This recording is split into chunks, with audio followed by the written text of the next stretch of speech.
So yan mga master, kompleto na yung ating mga accessories na in order. So bagamat matagal, yung iba galing pa sa ibang bansa sa China, kaya unti-unti lang silang dumarating, pa isa-isa lang. So ngayon mabubuo ko na yung aking binubuong 12 volts sa battery para sa aking mini sounds.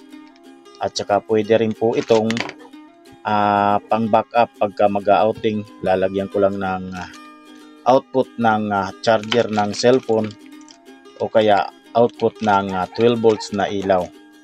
So abangan nyo po yun mga ka-DIY, para magkaroon naman po kayo ng konting idea para dun sa mga baguhan na nais mag-DIY, na nais matuto ng ganitong battery DIY at solar setup.